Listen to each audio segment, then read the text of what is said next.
Welcome, one and all, to Horizon Europe and Canada. So I'll start with the obvious. I'm obviously not well, lost my voice, so very sorry for the scratchiness, but I have a microphone here and I've drank plenty of fluid, so we'll get through this. The whole idea is that by the end of this webinar, I just want you to walk away with an understanding and appreciation of the great opportunities you could avail of within Horizon Europe. Hope that you'll be inspired to pursue project calls with strong partners, have a good overall concept of what could be involved, the process, and then how best to delve deeper and get more info for key areas of interest.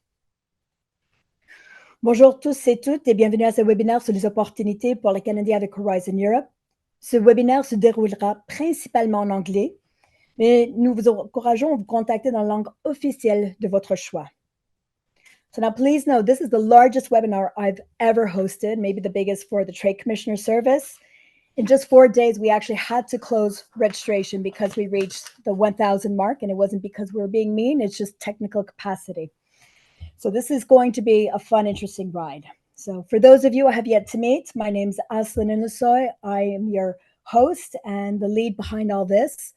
I'm based here in Brussels. I'm the head of science and tech. The office here is Canada's mission to the EU. So for those think embassy. I've been a career diplomat for 18 years now, and this is after 12 years in the private sector, predominantly international marketing and sales. And overall, I just want to focus on results, share real opportunities, and provide practical information so that you can pursue and achieve success in trade, which is basically why we're all here today. So if we could go to the first slide, and from now on, I'm just going to say next for the next slides. This is how, thank you. This is how the webinar we're going to go. So like all big things in life, we don't do things alone. So I'm pleased to be well surrounded by great presenters today who will speak directly to their area of expertise. I'll introduce them properly before their turn to speak, but for now, I'm going to ask all presenters to make sure that their camera's on and wave. Hello, everyone. Please know that we have representation from the European Commission's Innovation Group, research offices from Spain, the UK, and Germany, 2 Canadian professors who had success with Horizon Europe project calls, and Canada's Ministry for Innovation, IZ. So given the fact that I've done a webinar last year where I covered overall Canada-EU SCI opportunities, and I've shared the recording in the invite, and I will share it again once we forward this recording, I'm going to do a brief overview of Canada-EU cooperation in science and tech, but then I'm really going to focus on Pillar 2, association, and really the who, what, why, when, how with best practices and the next steps. This will lead to a Q&A session where questions in writing will be curated and addressed by the speakers. So with that, I ask, if you have questions during the webinar, please type them in the Q&A section. So if you scroll down beside participants, you're going to see a box that says question. And for view, you could choose most upvoted. Et puis, vous pouvez faire ça en anglais ou en français. Soyez à l'aise de communiquer dans votre langue officielle de votre choix. And then based on the questions that come up the most, that have been most upvoted, we're going to do our best to address them in this webinar. And for everything else, this is just going to feed into a superb document that ISA is continuously working on overall Q&As. So with that, let's jump right in. Next, please. So maybe stating the obvious, but the EU is Canada's second most important trading partner after the US and a priority partner for Canada in science, tech, and innovation. We've had excellent cooperation in many areas, including what you see on the screen. Our close, strong strategic partnership goes back to the 1950s. And in 1996, we have the Canada-EU Agreement for scientific and technical cooperation. So this allows for an easy flow of information and people, but does not necessarily provide the funds. So this is why there's even a closer lens on Horizon Europe. Next.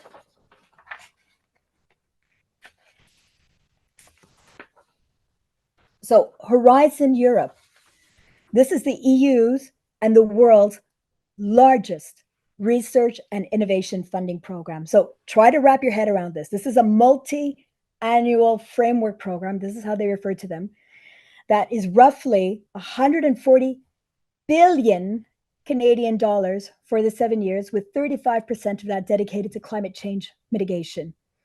So we have been participating since the very first program that started in the 1980s, and we've participated in all programs.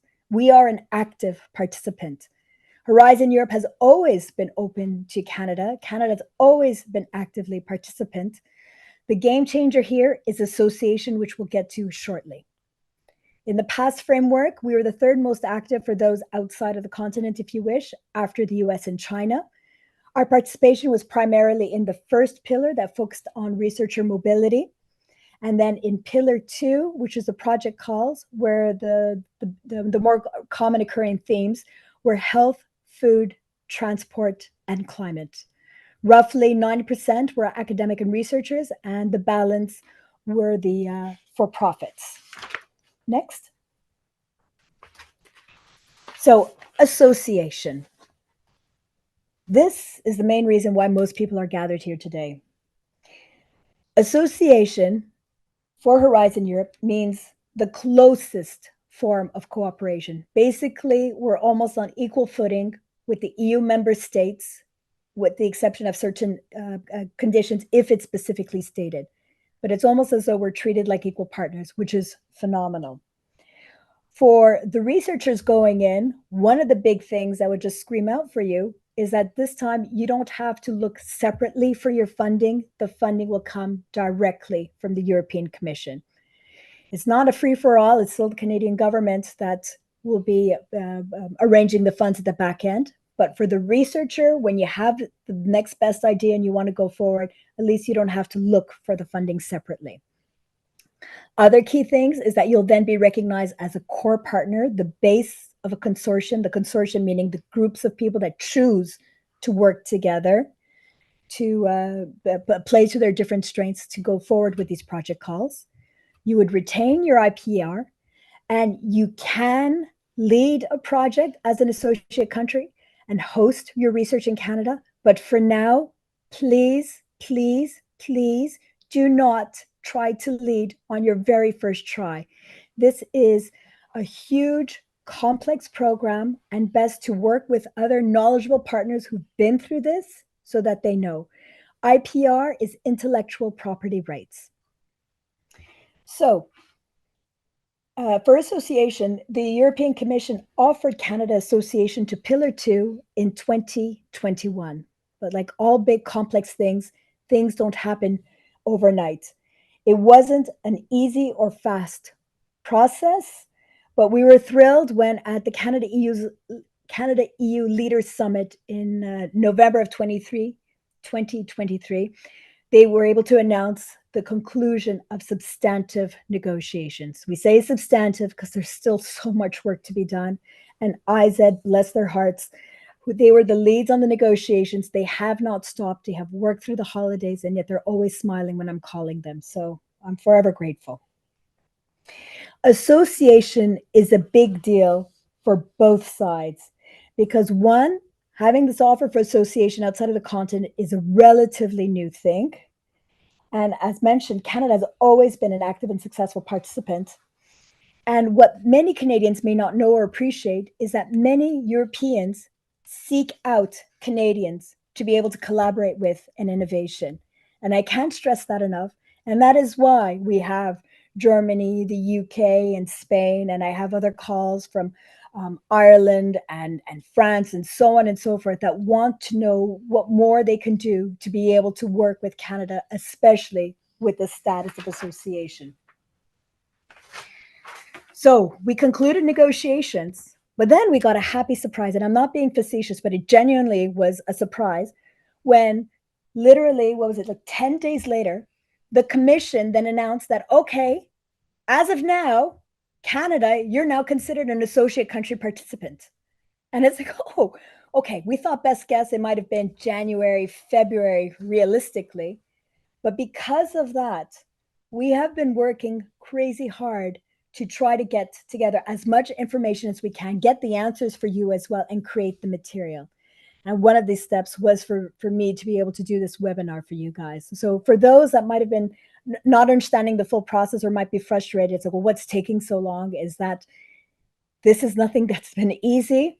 We've been working around the clock. We continue to work and we'll continue to feed this information, and we'll know more towards the end.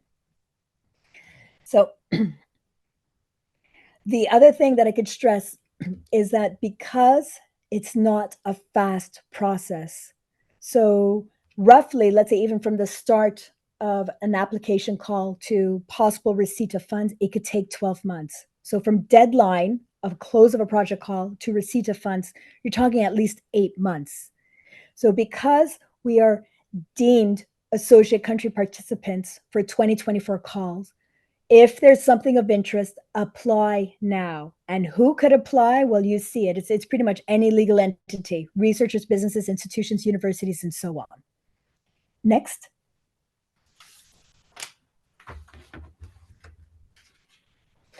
So as I mentioned, my first webinar really covers all EU opportunities, including a good overview of Horizon Europe. So I'm just going to quickly say that Pillar 1 is excellence in science. You see the 3 main components on the screen. One of the things, for example, is that for the research grants, Synergy, it focuses on bold scientific challenges in any field of research, and you're looking at a potential budget of up to 14 million Canadian dollars. And these are multi-year programs. You have research infrastructure, where it encourages people to work together. And Canada has existing agreements with all the research infrastructure. So this is something else that Canadians could look into. And then you have the researcher mobility program, where at the back end, this is funded and supported by Canada's MyTax that promotes Canadian innovation and researcher mobility. Next. You have Pillar 3, which primarily focuses on promoting the EU's innovation landscape and helping with their SMEs. Now, this is predominantly close to those outside of the continent, but one thing that is open that Canadians could be interested in is the Accelerator program, where if you have an innovative project and you're ready to scale up from a technology readiness level 6 to a 9, and you're willing to move to the EU or to an associate country to Pillar 3, and now here I'm going to stress, Canada's association is for Pillar 2 alone. No, on reste là-bas. Then you could go into it. In June, there was an announcement that 51 deep tech companies were selected, and they're going to share in a massive pool of 380 million in funding. And there's other upcoming calls and deadlines that you could look into. So now we're going to dive into Pillar 2. Next, please. So I feel like the CBC show, the W5. So here we're going to focus on the who, what, why, when, how, with best practices and next steps. So imagine if I say 140 billion for everything, Pillar 2 has more than 50% of the overall budget. So let's just leave it at 50%. That's 70 billion. And for the 7 years, you're roughly looking at the equivalent of 10 billion Canadian dollars worth of project calls and grants that will be done in the 6 clusters, which will be explained further. So association and Horizon Europe, for knowing how and where to start, can be a real daunting task for the uninitiated. So with that, it's going to be my great pleasure to invite my fellow speakers to speak directly to their area of expertise and experience, so that you can gain a better understanding of what all this can entail, and to reinforce as well our close partners' willingness and enthusiasm to work with Canada. So again, we have representatives from the Commission, Spain, UK, and Germany. We'll be listening to Canadians who have successfully participated in Pillar 2 calls, and then we're going to wrap up with IZ to discuss next steps and go through the Q&A. So given this is going to be a high-level overview of key aspects, we have 9 speakers, and we have very little time. I am going to follow the clock and make sure that we keep with the allotted time. So with that, please help me welcome my first speaker, who works for the European Commission's Directorate General for Research and Innovation, International Cooperation Division, Mary Kavanagh. Mary is my main counterpart for all things Canada, EU, and STI, and she will be covering the what of Horizon Europe. Mary? Thank you very much, Aslin, and hello to everybody. Hello to everybody in Canada and in Europe. Could I have the first slide, please?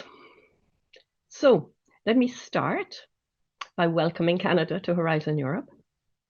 And let me also start by showing you a slide, which perhaps for some of you, it's the first time that you see it, but it helps maybe to put in context what Aslin has just been presenting. Focus on the center. You see the specific program implementing Horizon Europe, and you see Pillar 1, Pillar 2, and Pillar 3. And those are the three pillars which Aslin has been talking about. Pillar 1, Excellent Science, Pillar 2, Global Challenges, and Pillar 3, Innovative Europe. Canada has become associated to Pillar 2. So I'm going to focus a little bit on Pillar 2. But let me reiterate what Aslin just said, that in Pillar 1, there are many, many opportunities for Canadians that have existed in the past and that will continue to exist. The fact that Canada has become associated to Pillar 2 is an addition to what already existed. It isn't replacing what already existed. So please, any of you who are interested in the European Research Council or Marie Curie Fellowships, either hosting them or applying for them to come to Europe, that's still available. But now, let me focus on Pillar 2. Could I have the next slide, please? So the budget of Horizon Europe is 95.5 billion euros over 7 years. It's a 7-year program, 2021 to 2027. As Aslin said, over half of the budget is devoted of that 95.5 billion budget is devoted to Pillar 2. That's about 53.5 billion euros on the European side. Next slide, please. So what does Pillar 2 entail? The important thing about Pillar 2 is that it's all about collaborative research. Pillar 1 is mostly about individual researchers applying for a grant or for a fellowship. Pillar 2 is about collaborative research. So in Pillar 2, you can only apply if you apply together with partners from other countries, European countries. So this is a very, very important element to have in mind.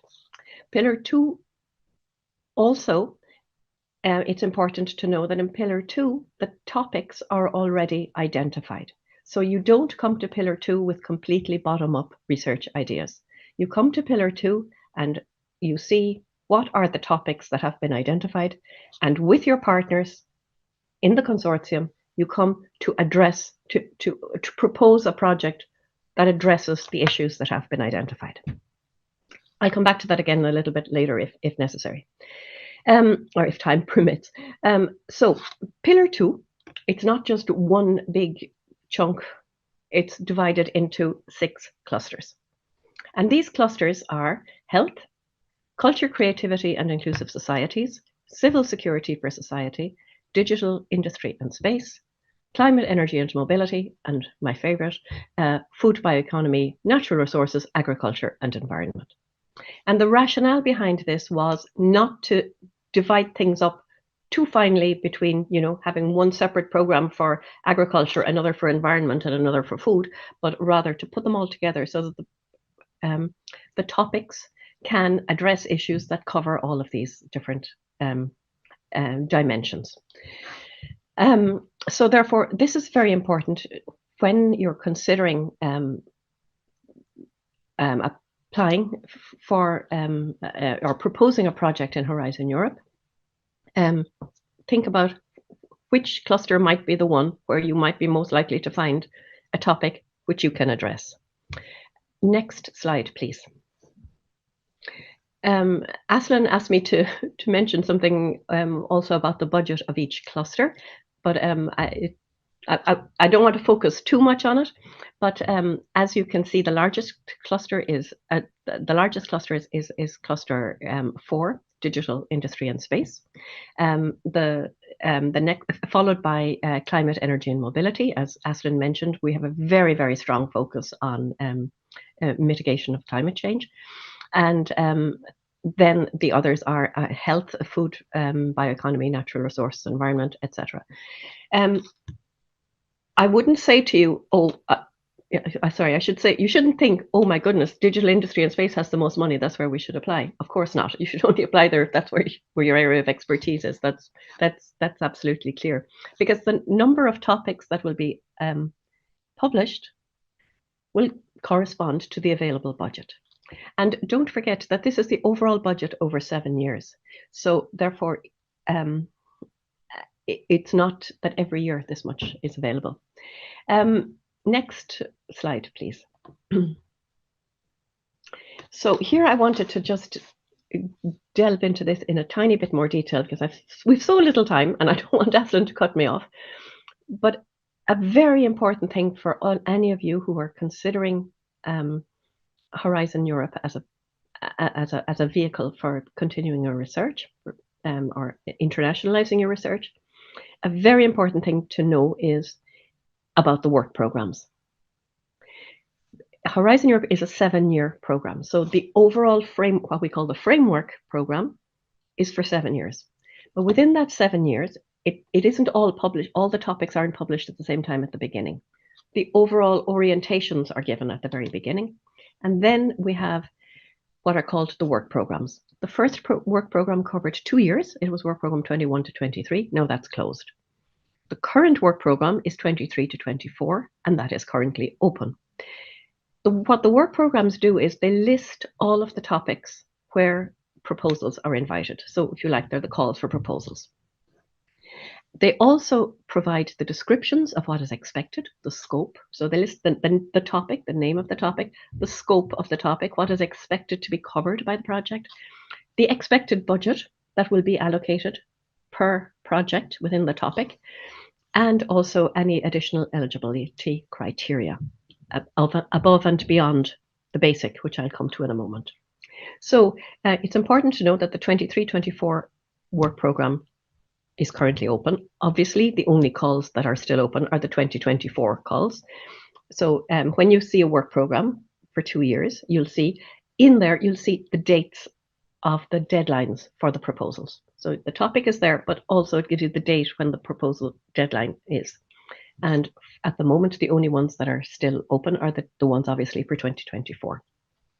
But there are many, so do have a look. The 2025 work program will be a kind of a lonely 1-year work program because over 7 years, one of them had to be 1 year. So that will be published, we expect, in the spring of 2025. So there's plenty of time yet. But I would draw your attention, especially if there is anybody in the audience from a more policy point of view, that prior to that, there will be a strategic plan published. And the strategic plan will kind of give the overall orientations of what 2025 work program might look like. It won't go into the detail of the topics though. But for the moment, the important thing for you is 23-24. So then I come to the last slide, Aslin. And that is the consortium composition. And this is a really important thing that you should be aware of. You can't, as I said at the beginning, you can't apply on your own. You must apply as part of a consortium. And unless it's otherwise specified in the call, consortia submitting proposals must include as beneficiaries, and beneficiaries are those who are receiving funding. They must receive at least 3 legal entities established in 3 different countries. And at least one must be in a European Union member state, and the other 2 must be in, again, at least 2 other different countries established in different member states or associated countries. Now, that's the absolute minimum consortium composition. I will tell you, and I'm sure the Europeans who will speak subsequently will tell you, almost never is there a consortium that only has 3 partners. They're always bigger because these are big projects with big budgets. And my final words are to say that Canada is now associated to Horizon Europe. You will have the possibility to collaborate really on equal terms with the 27, with researchers in the 27 European member states, plus in the 18 other countries that are associated to Horizon Europe. So it's a very big pool of researchers. And once your proposal is selected, everybody is guaranteed the funding. So that is a really reassuring and helpful thing in big international consortia to attack the global challenges and find the solutions. Thank you very much. Thank you. Thank you, Mary. So with that, please welcome me in welcoming Dr. Marina Martinez from the Spain Office of Science and Tech. She'll be discussing the why and who. Marina is the national contact point for civil security, and she's responsible for the capacity building program. Marina? Okay, thank you so much for the opportunity. Can you hear me properly? I understand. Okay, perfect. So in the next slide, I would like to put some questions in the 4 next slides. So the first one, why to make the effort to participate in Horizon Europe? Because let's be clear, it's not something as simple that you can do in 15 days, in a month, or wherever. You have to prepare in time. So this means that maybe to have opportunity of first to put yourself in a consortia, or even maybe coordinate a consortia, and then to write a proposal in a proper way, in a competitive way, taking into account all the points of that of the topic, and so maybe can take you months.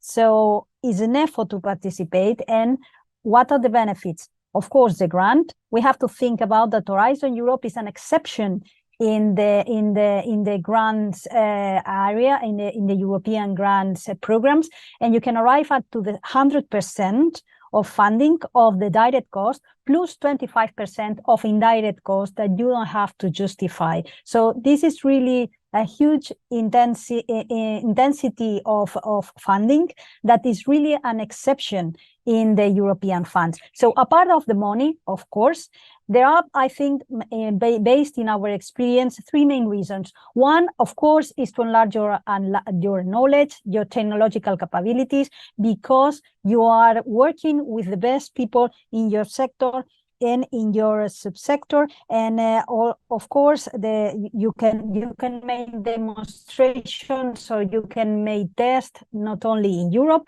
but also in Canada in your projects, because I was reading some questions also in the chat before. So of course you can do the technological development or as well in Canada. The second question is the networking. Horizon Europe is an extremely good place for making networking. Networking means not only with your peers, with your universities, RTOs, and so entities of your sector, but also with potential future customers or partners or business partners in Europe.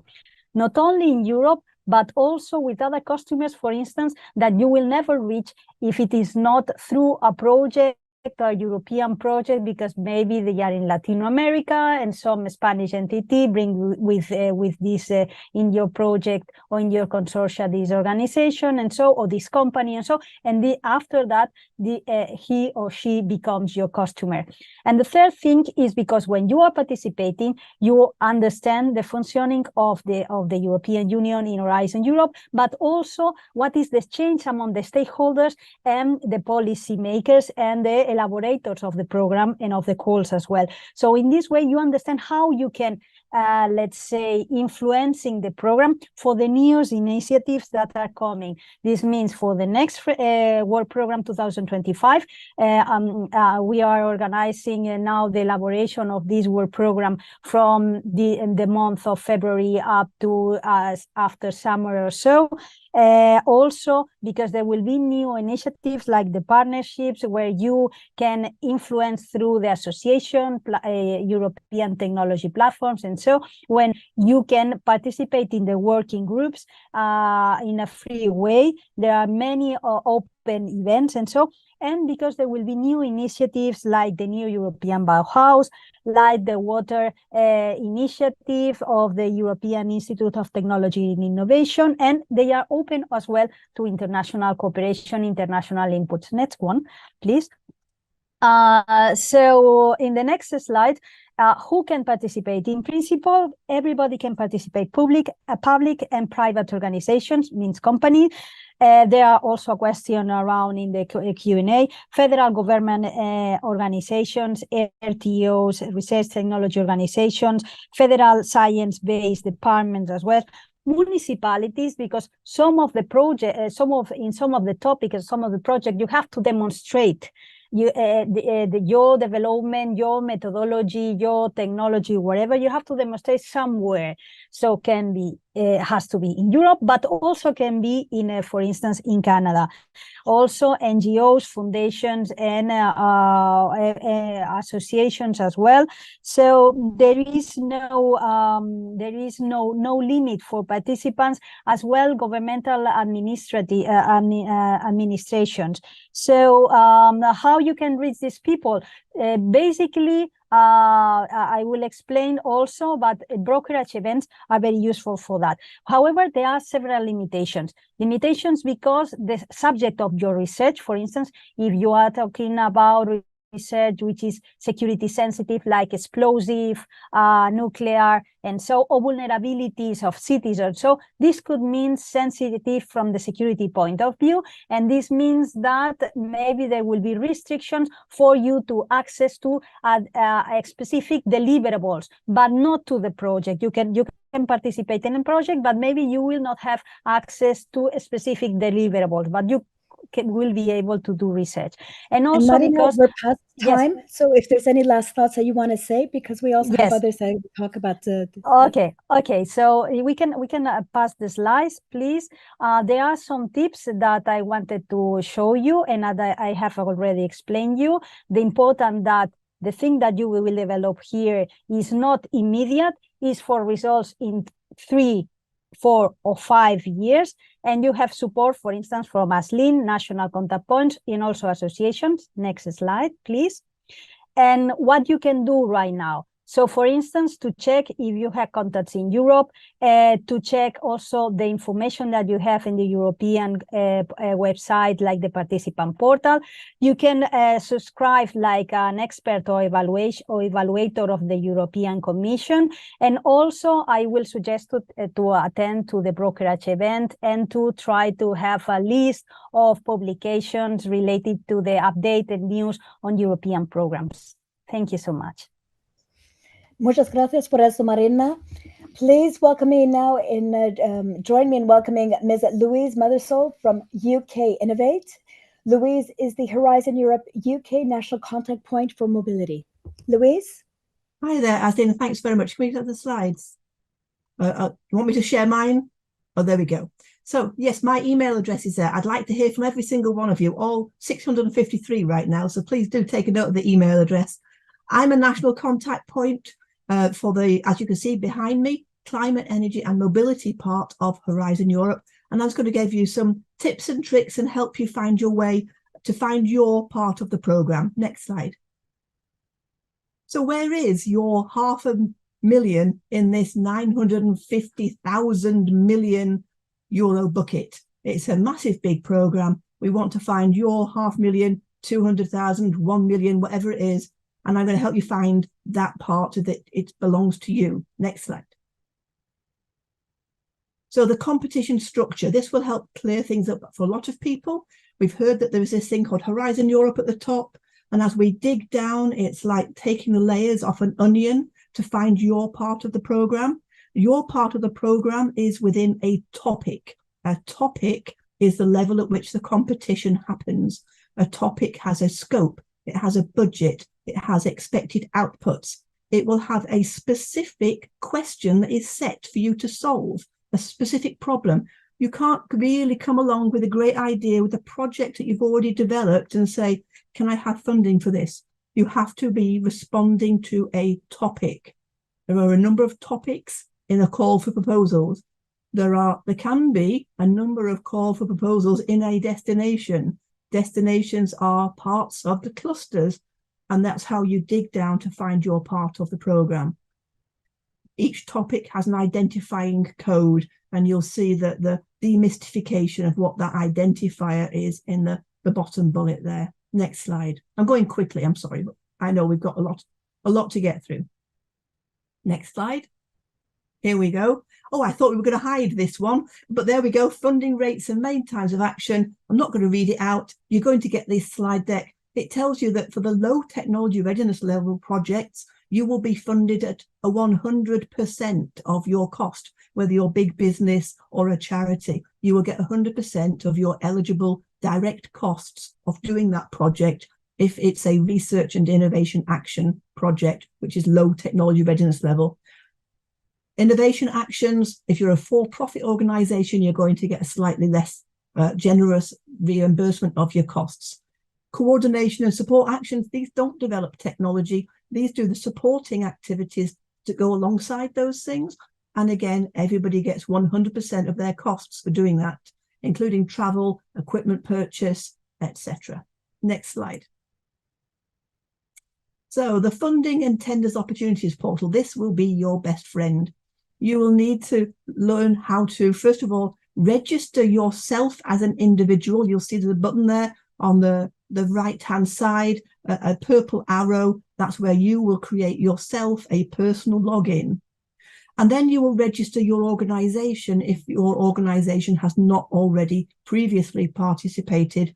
And you can see in the how to participate, there's a participant register button. And then when you click on that, there's a little wizard that will take you through, lead you by the hand until you get your very own participant identification code, a 9-digit number. Next slide. I see it's going to light it up. And again, there we go. And off the next slide.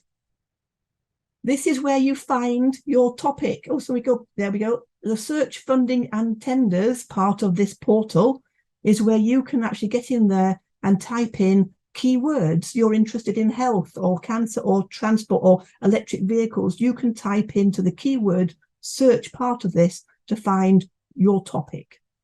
Next slide. These are two different screenshots. I've squished them into one, a few top tips. In the same funding and tender opportunities portal, you can look up the reference documents. Now, I've seen in the Q&A people asking, where can I find the work program? The work programs are in the reference documents. For Cluster 5, it's a 540-page document for 2023-24. It's 5 billion euros worth of work. Of course, it's a big document. But you can use your word search. You can use the topic identifier to find your part of the program. And it is much easier to read and to review, to be honest, than looking at just the portal. So bear in mind those reference documents are worth looking at. And then, as we've already heard, working as an expert. Expert is the evaluators. Everybody can sign up to be an evaluator. Now, clearly, you're not going to get to evaluate your own proposal. That's not on. But if you are selected to evaluate proposals in a parallel area to that you've not actually submitted and to a different call for proposals, a different topic, then you would get valuable insight into what that process is and what are those evaluators told to look for. In fact, if you go onto that tab that says work as an expert and scroll down on the right-hand side, you can download the briefing slides that are given to evaluators so that they are what you can see what they are told to look for in the proposal. So this funding and tender opportunities portal is what you need to become quite familiar with. The European Commission publishes everything you need to know. Finding it can be a bit of a challenge. Next slide. I think this is my last one. Next slide. Oh yes, work as an expert. Some other, this was going to be a hidden one. Some other sources of useful information. When you get these slides, the EU has a YouTube channel. They've got a really informative set of videos for things like all about that funding and tenders opportunity for beginners, how to appoint your legal entity appointed representative, the LEA, which is the official person responsible in your team, how to prepare a successful proposal for Horizon Europe. I mean, they lead you by the hand. They give you absolutely all the information you need to be successful. And then to help you find partners, I recommend using a website called Cordis, because Cordis helps you find people who have previously won funding, i.e. they've got a good track record. They know how to do it.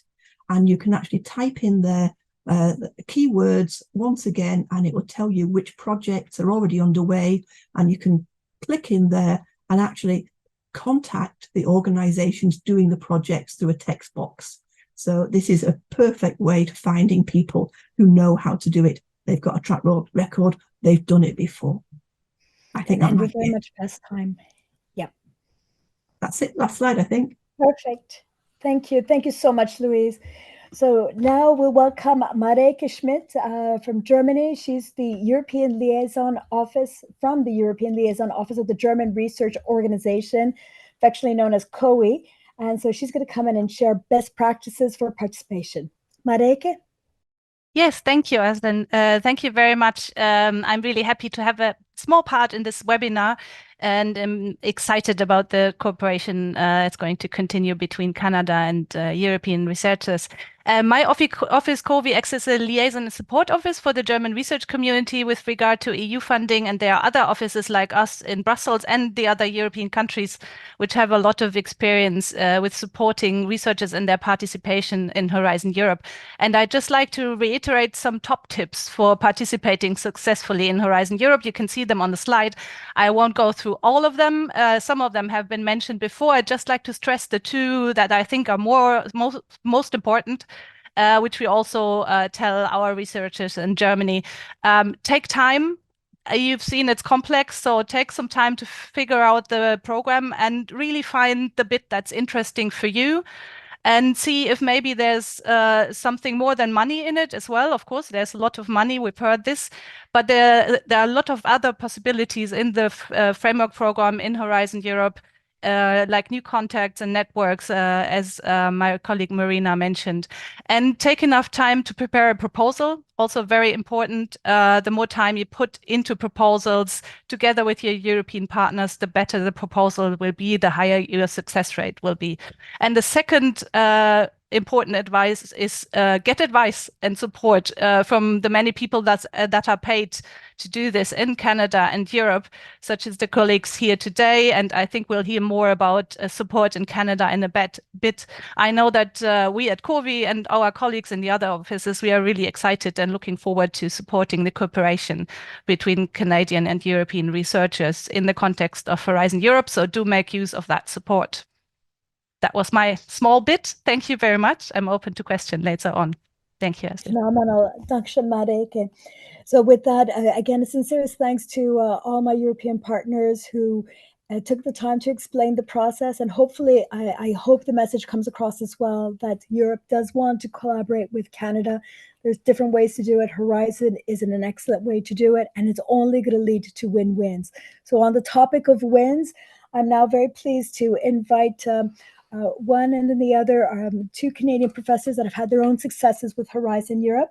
And so with that, we're going to start with Carleton University Chancellor's Professor Halim Yanıkmeroğlu, who had success with Horizon Europe project call, aptly named Winner. Halimcan. Thank you, Aslin. It is such a delight to be part of this program. Winner stands for Wireless World Initiative New Radio. And I would like to share the winner experience, which turned out to be a really winning experience in my career, the impact of which is still continuing.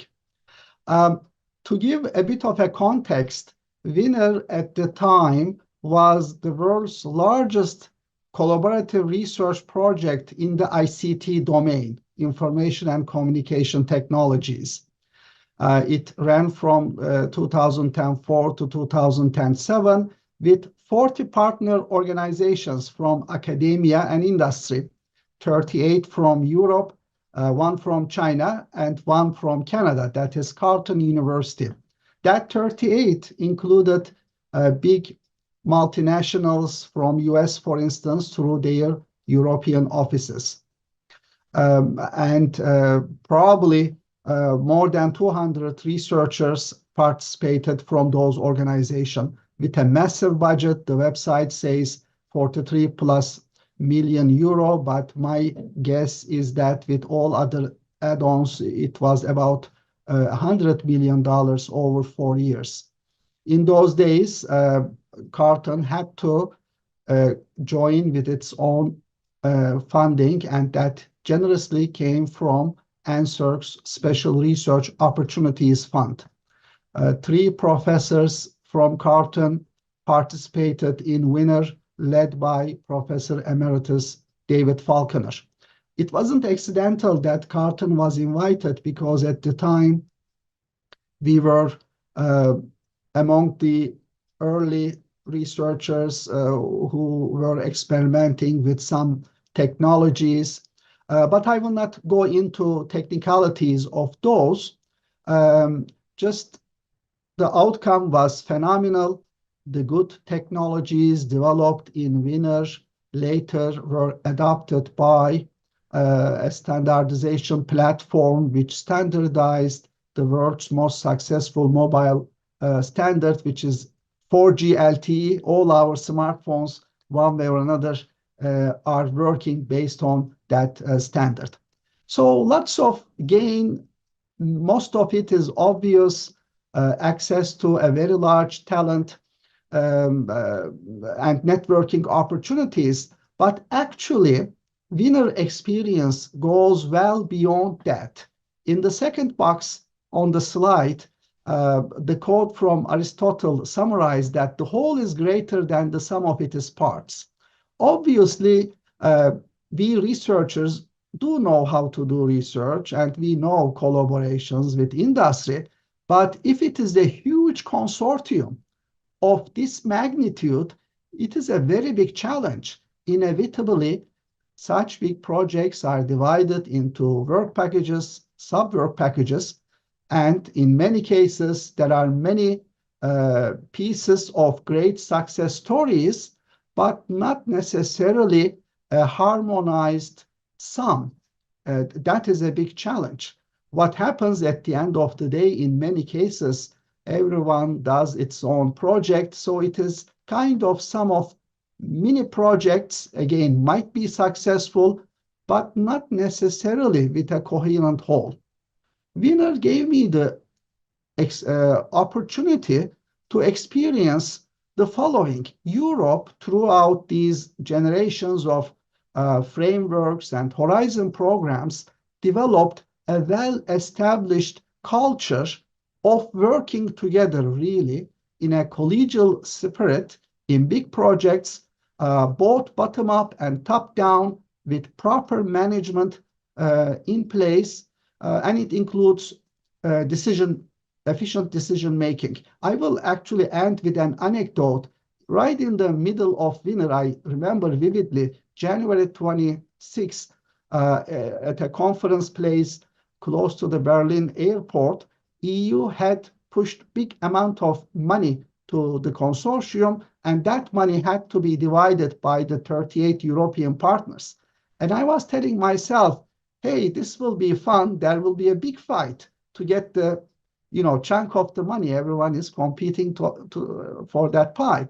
But interestingly, these discussions were made in a very collegial atmosphere. At the end, impossible to make everyone happy, but there was no sustained opposition. Decisions are made and people moved on. So that experience of working in big projects was a big gain on the personal side, in addition to the usual KPIs like innovation, HQP training, papers, so on and so forth. One small note, though, is that at least that huge project included quite a bit of reporting and travel. Be ready for that. But overall, it was a great experience for me, and it had a big impact in my career. I will stop there, Aslin. Thank you. Çok teşekkür ederim Halim Bey, really. Please now welcome to the floor Polytechnique Montréal International Department of Chemical Engineering full professor Paul Stewart to share his experience with the Flex SNG project. Paul? Thank you, Aslin. First of all, I'd just like to say what a great opportunity it is for Canadian researchers to be part of, to be an associated country with Pillar 2. In my area, this is the nature of the project. I have 3 slides to go quickly through the project and then 3 points.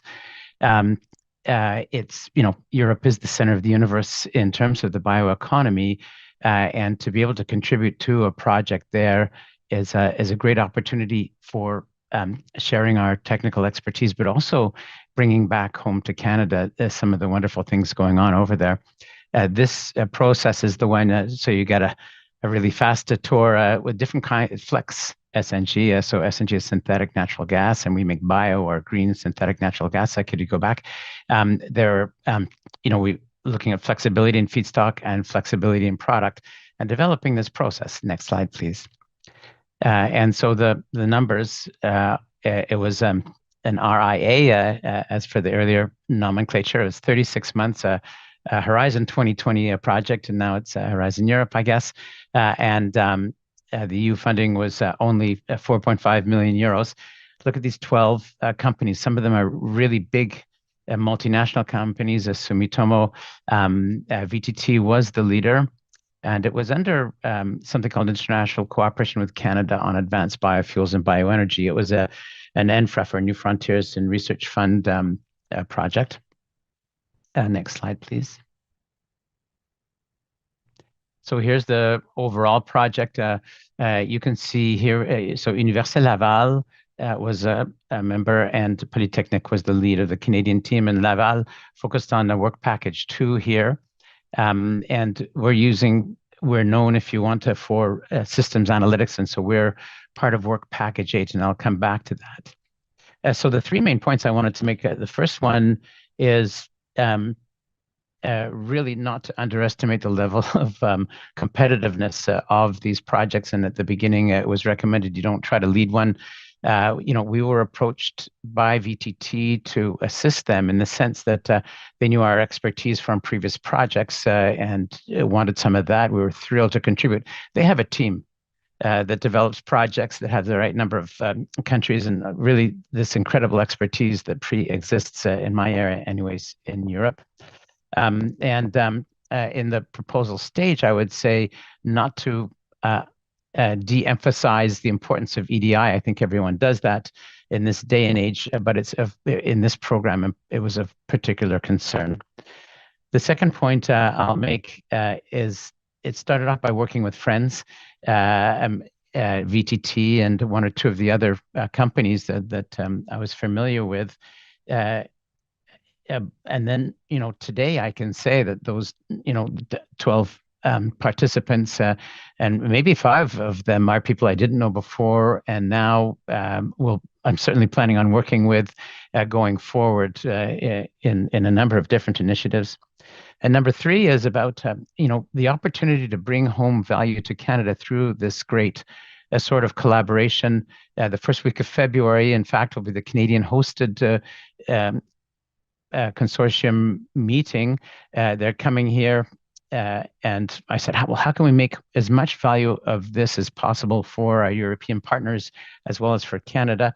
So we have our consortium meeting, and then we're participating in a conference and have 3 dedicated sessions to Flex SNG, to the Canadian forest products industry at the key conference.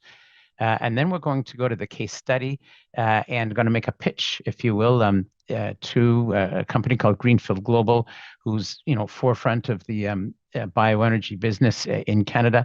And then we're going to go to on Friday in our CanMet Energies lab in Ottawa, Bell's Corners, and there'll be an exchange of competency from this project and their competency to look for future collaboration. So I just want to say that the potential is enormous, and it's nothing less than a privilege to be able to participate in these European projects. Thanks. Thank you, Paul, truly. And again, thanks to everyone. But with that, now that we've gone through the different success stories and the different programs, the main thing is what is next? So with that, we have Tamara So, who's the National Contact Point Coordinator for Canada. The voice is going. And Kim Henderson, Director, who's also instrumental in the negotiations. Kim's going to be on standby for the Q&A portion. So Tamara will now share next steps, and Kim's going to be on hand. Tamara? Thank you, Aslin. So as Aslin mentioned, the Government of Canada is working through the treaty approval process. In the meantime, Canadians are encouraged to apply to calls. And because the approval process is quite lengthy, We expect that by the time Canadians will be awarded calls, that the treaty will be already signed.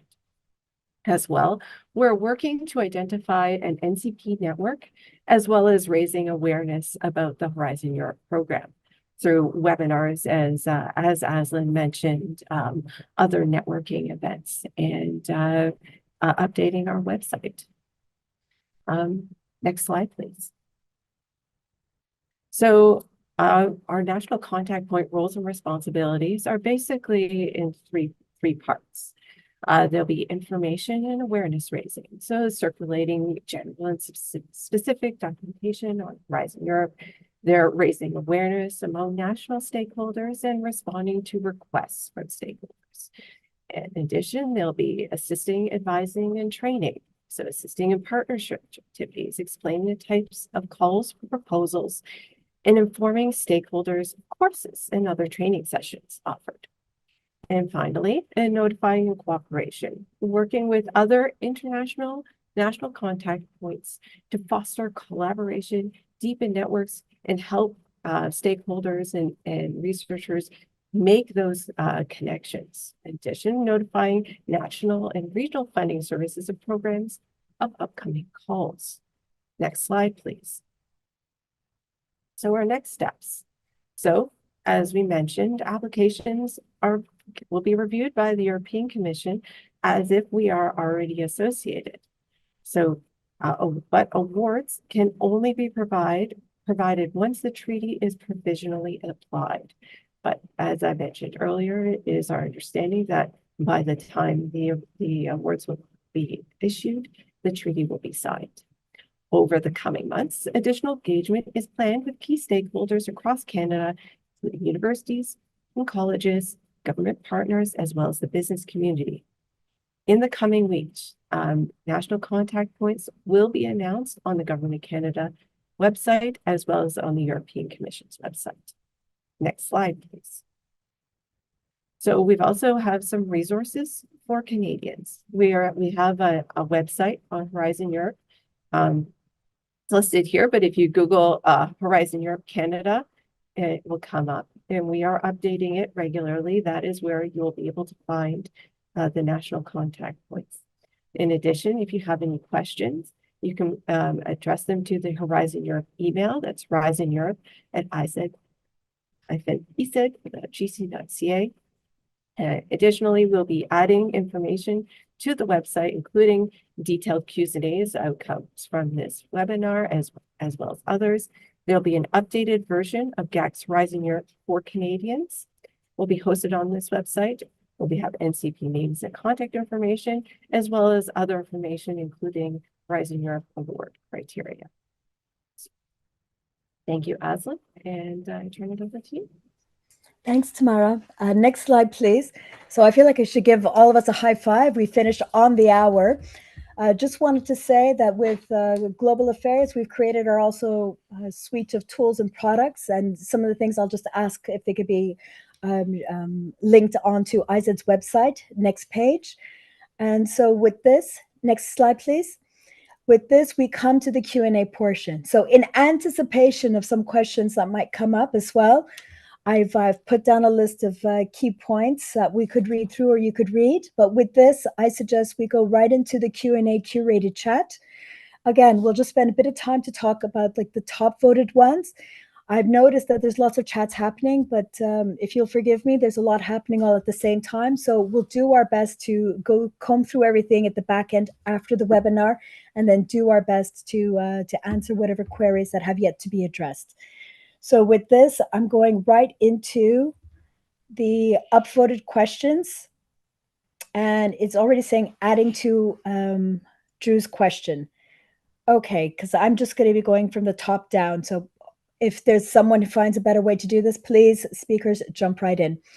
So the question is, adding to the question above, one of the major issues for Canadian institutions is around GDPR compliance. Are there any conversations on potentially allocating a dedicated resource? For this, I can just tell you right away, I have an excellent colleague who works on it. The short answer is that you need to comply, but we have a guide that's been created that helps Canadians go through the complex process, and then that could happily be shared. Question. Is there clear information on what universities actually need to do to apply? Like, what are the requirements? Things for data protection and so on and so forth, a checklist. Does anybody want to provide a quick answer on this? What do universities actually need to be able to apply? Is there a list of requirements? Yes, please, Mary, just jump right in. Thank you. I don't want to go into too much detail here, but I would say that a very important thing, and I invite the others who are even more expert than I am from the member states and from the UK to react. But I would say that one very important step for any institution who is thinking of participating is make sure that your institution already now applies for a PIC, which is this personal identification number specific to your organization, and for a registers the LEAR, which is the legal representative who will have to sign any contract. Because you can do that in advance, as far as I know, and please correct me if I'm wrong, anybody from Covey or from the UK, but you can do that in advance. And so then you're not coming to the last moment when you discover, oh my God, we're ready to submit our proposal and we don't have a LEAR and a PIC. So even if you're not going to apply this year, if there's anybody listening from institutions, I would recommend considering already registering your institution and registering who the legal representative, the LEAR, is, who will be. And it's really better, I will say this from the EU point of view, that there's one per institution. We shouldn't end up with every department in an institution having a different PIC and a different LEAR. Have one LEAR and one PIC. Then that will also become the key person in your institution who will have a lot of the answers. So that would be my contribution to this. But please, perhaps the others have other contributions to make. Louise? Yeah, I support that entirely. The LEAR is clearly critical. My top tip also around that would have more than one account administrator, because you get to the state where you're trying to submit your proposal and your LEAR's on holiday, so or they're ill. So have a few, 2 or 3 account administrators. I've also put a link in the chat to the online manual, and I think all those questions about the checklist. Yes, go through the contents page, and that's your checklist. Brilliant. Thank you. The next question.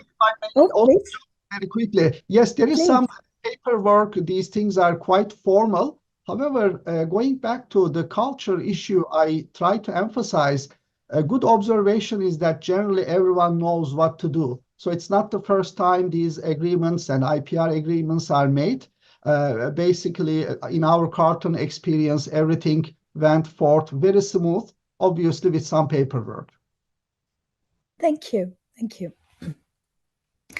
The next question I see is, it was on Canada's National Contact Points, asking if there might be a resource to help academic institutions navigate the administrative complexities of Horizon Europe funding.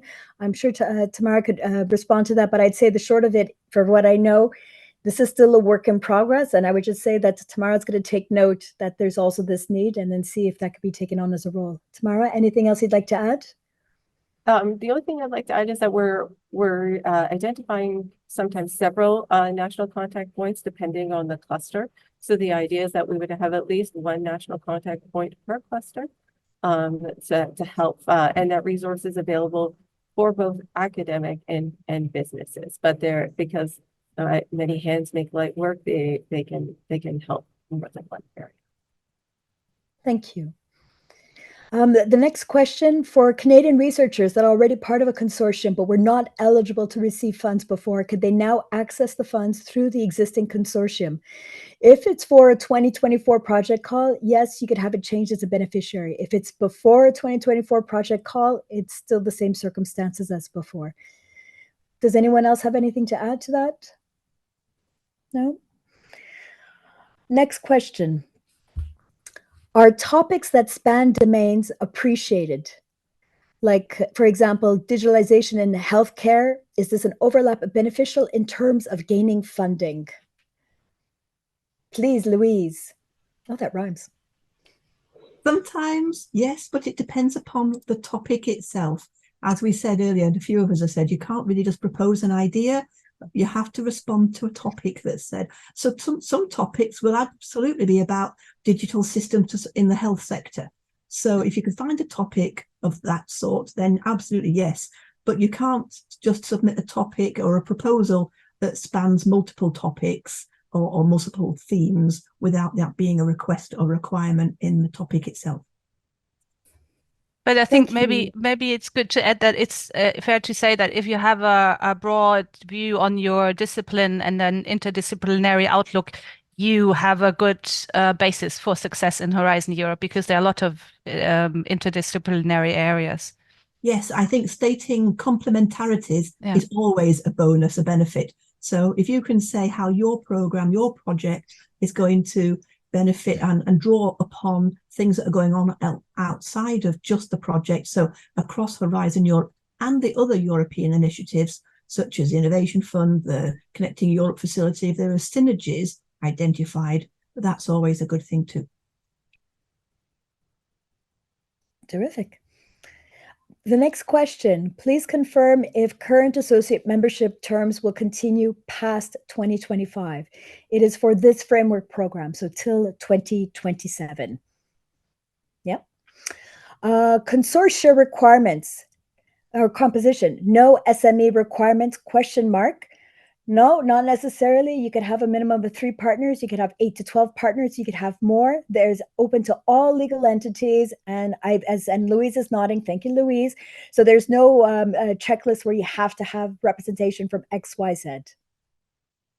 Great. Sorry, could I just intervene there for just 1 second? In general, I completely agree with what you said, but I would also reiterate, always look at the eligibility criteria, because for each topic in the work program, and this is one of the reasons why the work programs are so long, many hundreds of pages, is because for each topic, there's a box which says eligibility criteria. In general, they're always the same eligibility criteria, but occasionally there will be an additional eligibility criterion. And it could be, in certain cases, that an eligibility criterion might be this, in order to be eligible, proposals must include SMEs. You just have to check. It's very simple just to read, but in general, not all proposals have to have all types of participants. They can be made up of any type of participant, indeed. Thank you.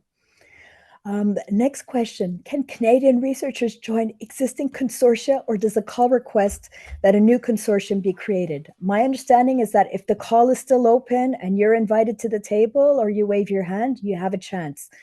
Mary? Oh, you're shaking your head. Sorry, no, I'm hearing that question differently. I'm hearing that question, so let me just put it this way. A Canadian researcher cannot join an existing project that is already funded and expect to get funding now. That can't happen. It's only if a consortium is now currently in the process of preparing a proposal for an open call with a new project under an open call, then, if they have need of your expertise, you're welcome. They will tell you if you're welcome to join. I mean, it's not up to us to say who must join a consortium. It's up to the consortium themselves to decide who they want in. But it's simply to clarify, if the project already exists and is already funded, a Canadian participant can't jump on board now and expect to get funding, not from the EU budget anyway. But in case that a consortium is currently thinking about and reflecting and preparing a proposal, and they know about you and they want you in, then you can join. Yes, so I just wanted to clarify that out, Aslin. No, it could be interpreted in different ways. So thank you, Mary. It's great to have both sides.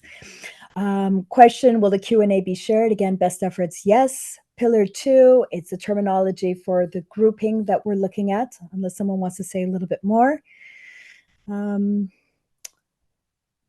Sorry, every once in a while, the questions just pop in a different way, and I'm on little sleep, so everything's going to make me jump. If anyone sees another question that they wish to answer right away, please, by all means. I think there's a question on success rates. Okay.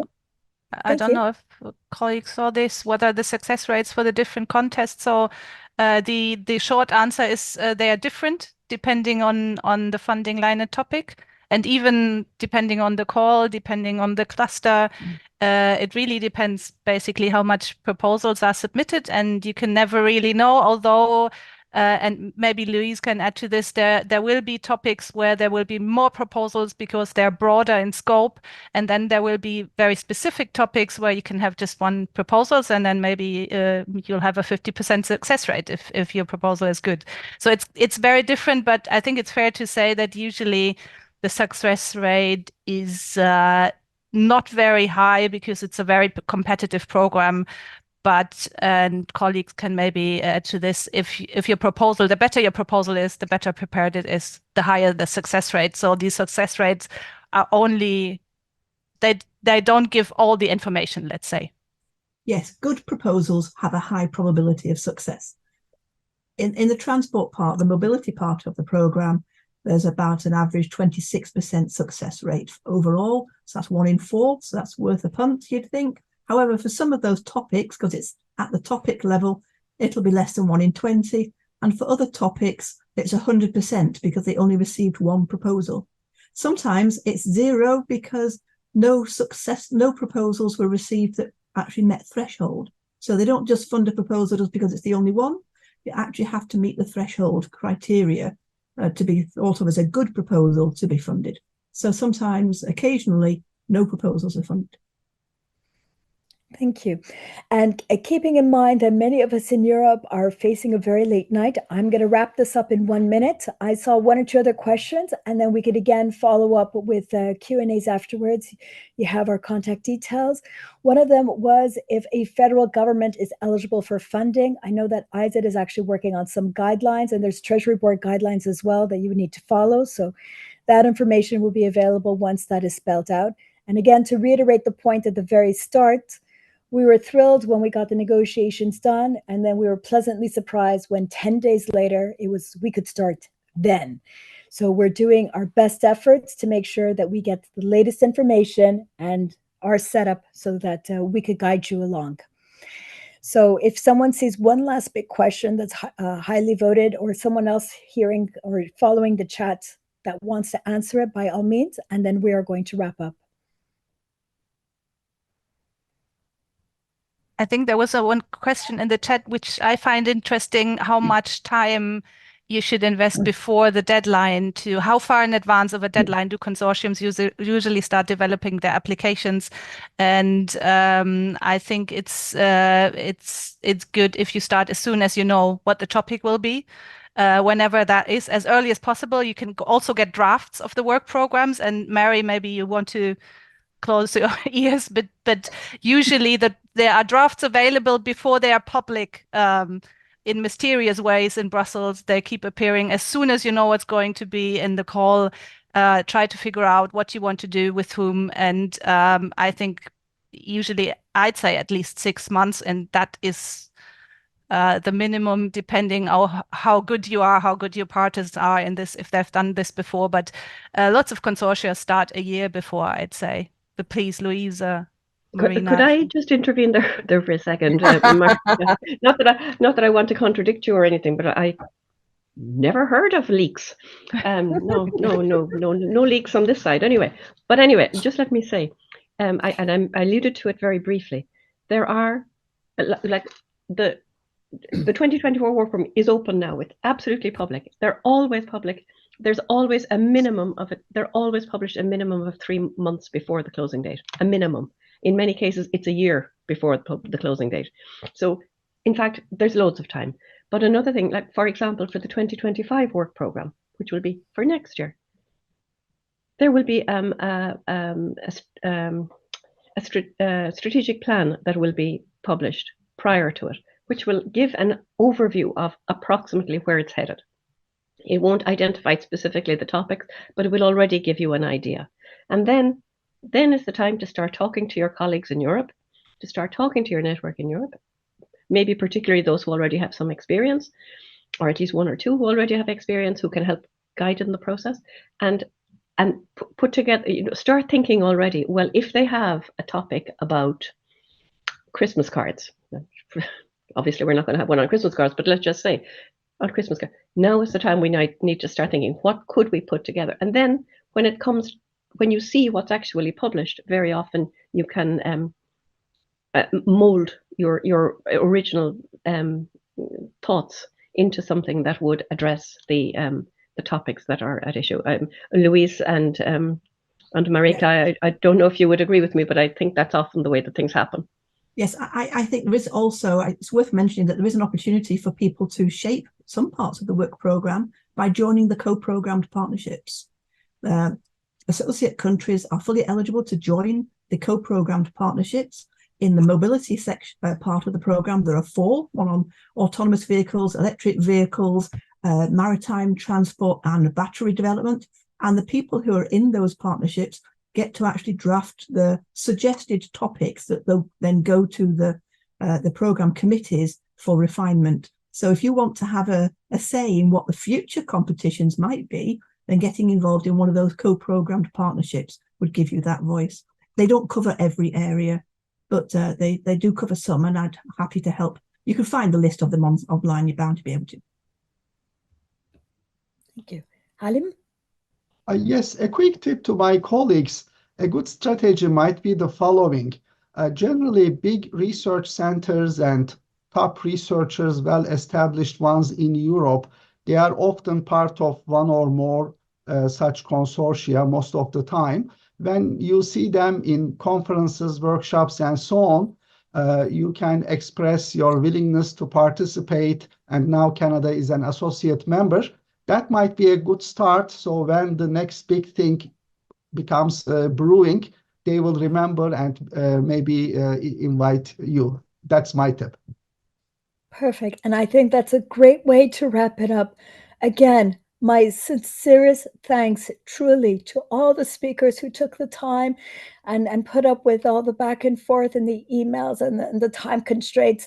Your wealth of wisdom and efforts and your time here is beyond appreciated. And to all who took the time to register and listen, hopefully this inspires you, gives you the information that you need.